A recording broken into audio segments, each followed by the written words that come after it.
Hey, what's going on, folk? This is Lunaworks. Odds and ends. I'm Yvonne. And I am Myra. And guess what? It's June, and you know what that means. It's Pride Month. It is Pride Month. It is basically like the Independence Day, but for a whole month for LGBTQ and above. Government gave us a whole month. Yeah, really, you know. We only had whatever day we took. I know. But, there was a reason for that, because of Stonewall. But yeah, it was June, and every state celebrated a particular day in June. So, but I guess it just got too much, so they just gave us a month. a little too much. June is... So we're celebrating Gay Pride Month, and in celebration, we are going to be doing a different subject for each week. And today's topic is the parades and festivals. Mm-hmm. We started our parades and festivals early in Norfolk, I guess. Mm-hmm. But now we're in Washington, D.C. We're in D.C. So Washington, D.C.'s Pride is probably one of the, I think I read somewhere where around the 1990s, it was the fourth largest gay pride celebration in the United States, which, we're here, we're queer. And get over it. So that being said, we're going to talk about our experiences at the parades and our experiences at the festivals and how it all began. And we're going to shoot some pictures of those parades and festivals. And we'll also talk a little bit about family in those events and how we celebrated it during the time that we came here in the 90s. So we got here in Washington, the 1990s, and we attended a few Pride events in the 80s. They were more like meet and greets, or they had smaller, celebrations. Picnics, cookouts, that type of thing that was put out by the local clubs. But our first Pride was in 1990. And we went down to DuPont Circle.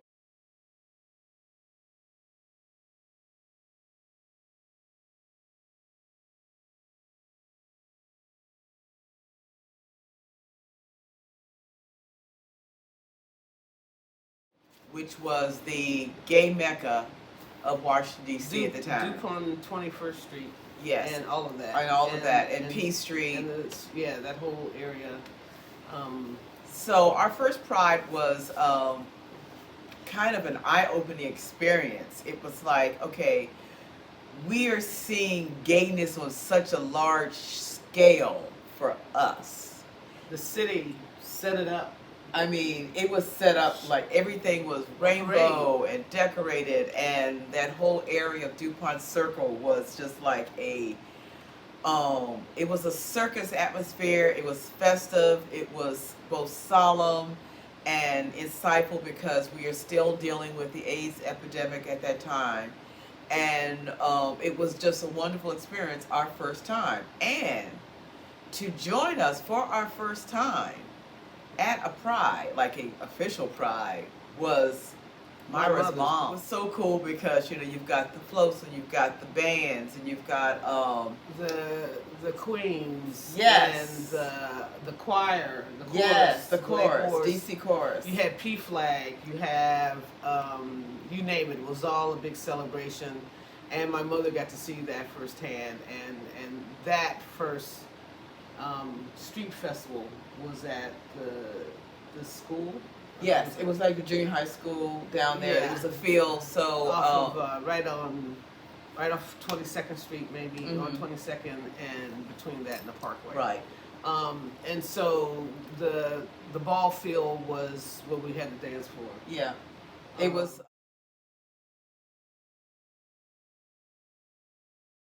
They had, of course, a stage set up, and you always had your MCs.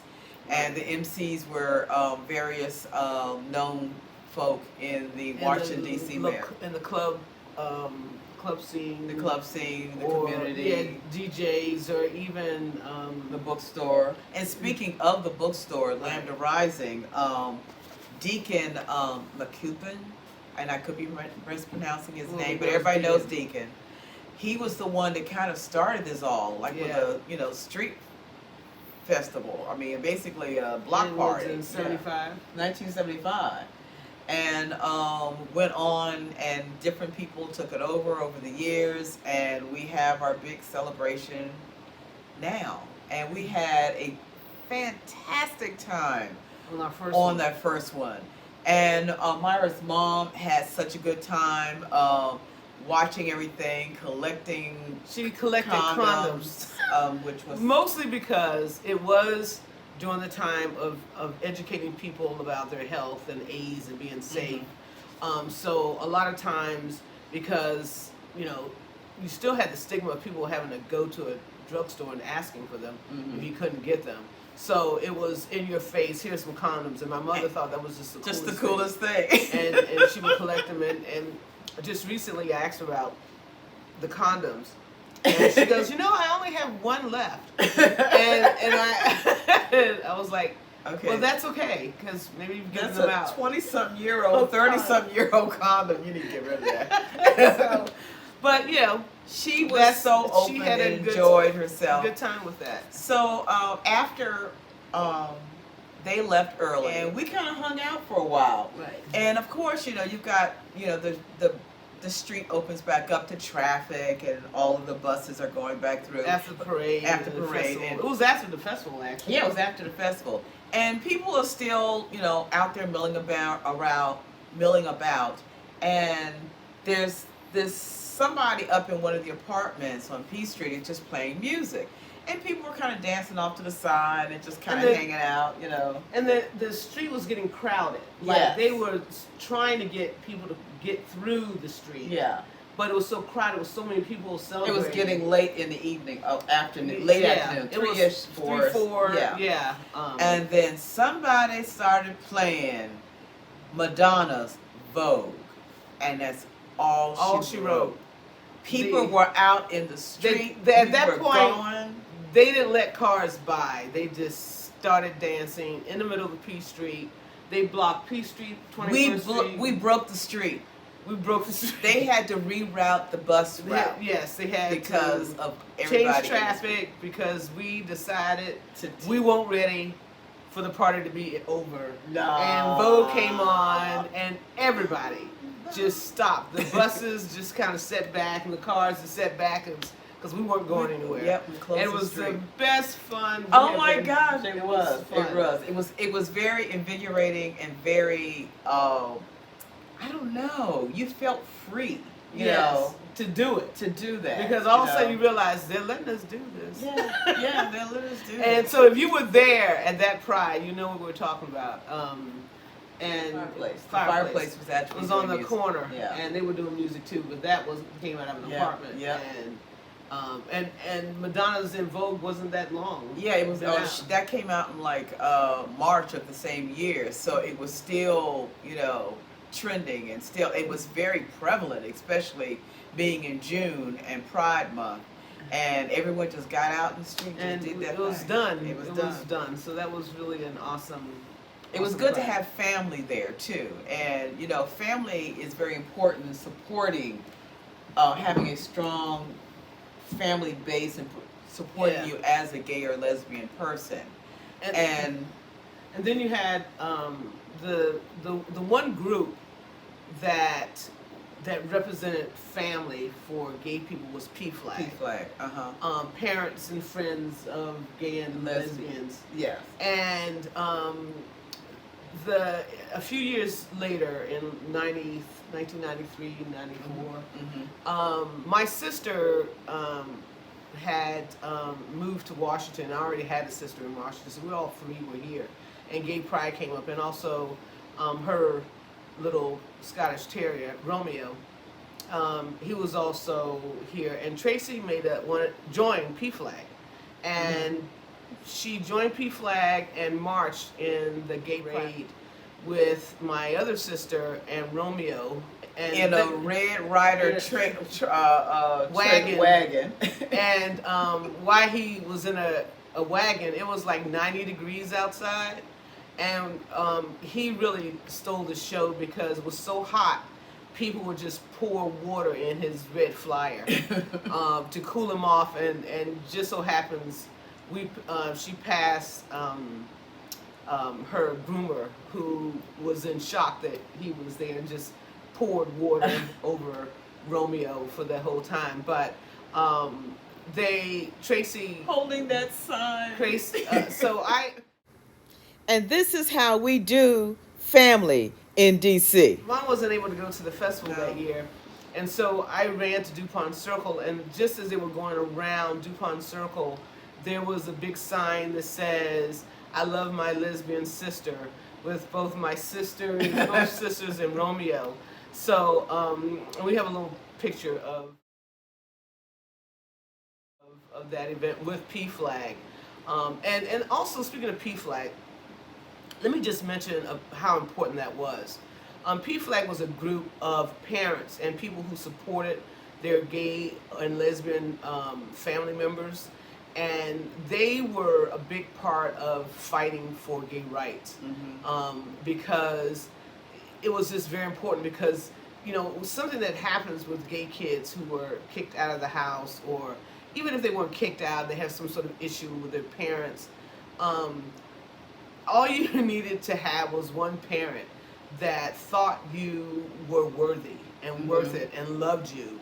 And those people probably had more children than they can imagine. And I've always thought, parents who have that empty nest syndrome, get into a PFLAG. you have kids forever. That is why. Because we a lot of us don't have, and a lot of gay folk did not have the same loving experience that all kids or their heterosexual parts have. And so when you have family and friends who are saying it's okay, be apart, love you anyway, that organization was really great. And the fact that my sister really joined that, to be able to march through that, was just awesome. It's memories you never get rid of. But that was one of our I think pride. That group is probably was and still is, but was the most loved and respected organization.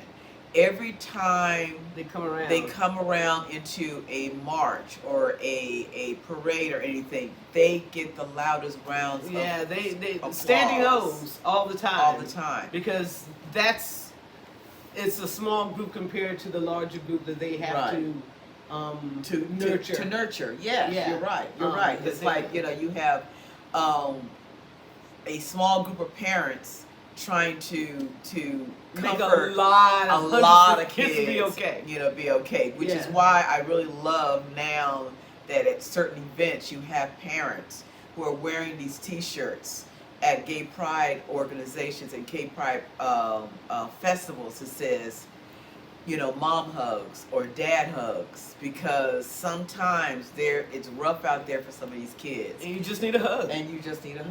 You know? And I think that's just so beautiful. Yeah, it is. And I want to do a shout out to another person you might know, Tabitha Brown.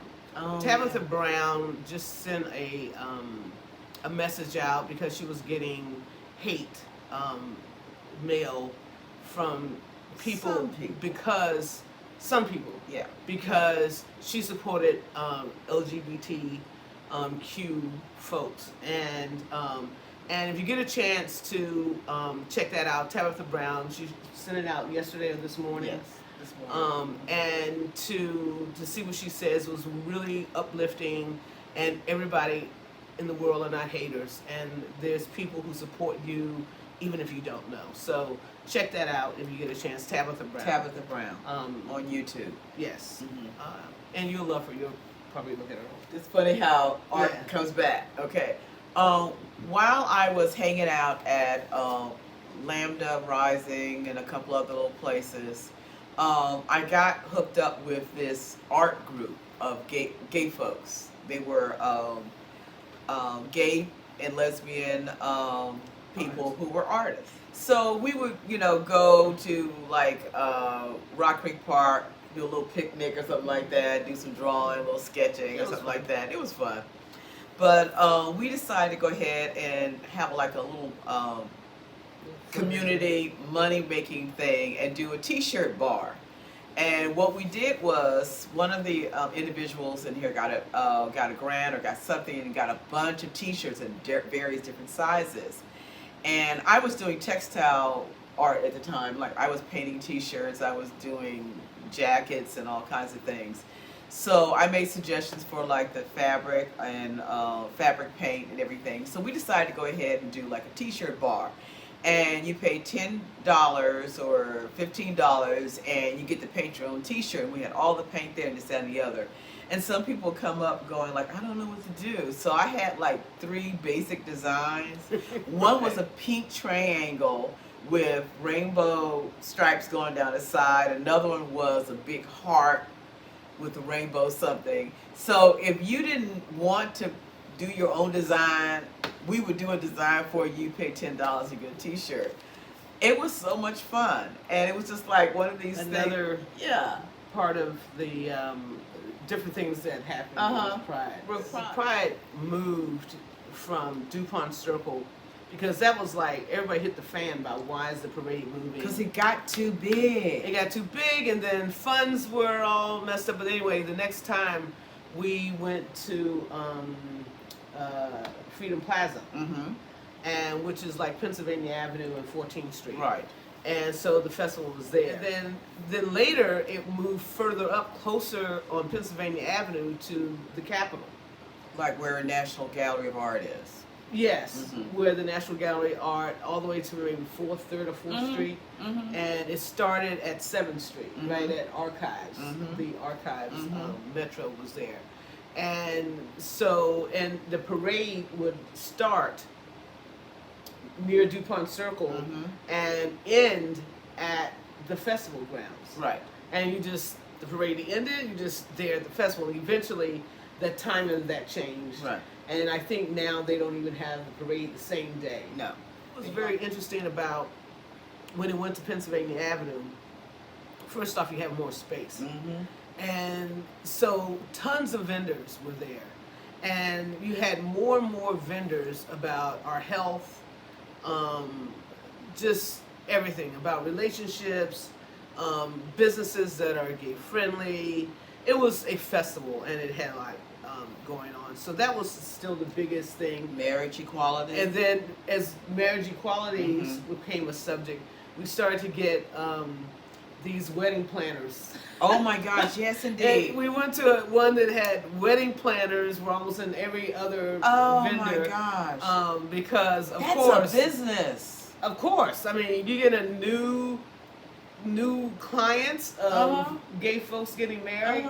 If you didn't get on that bandwagon, what was wrong with you? Money ain't just green. It's the color of the rainbow. So that was the festival. Yeah. At that point, that they were always on Pennsylvania. Well, recently have been on Pennsylvania Avenue and hot as hell on that concrete. And I don't care how hot it is. The drag queens will be in full regalia from head to toe, and hopefully somebody can pat their wet face because it was that hot. It was very hot. But it was always fun, and the news people were out there. Yeah, so it was a big deal, and in Washington D.C., which is full of tourists, when tourists come and they're not ready and prepared, it's actually quite entertaining watching them. 2006. No, more like 2000. You mean when we bought a? Oh, yeah. 2006 we bought a boat. Bought a boat, and we had it docked at the Washington Marina in D.C. And in 2009, 2007 or 8, we were at Pride. And we met it's a gay boating group. A gay boating group. And we actually met them because we would on Sundays, we would drive to Georgetown and dock at Georgetown, and we would have our little flag and our and this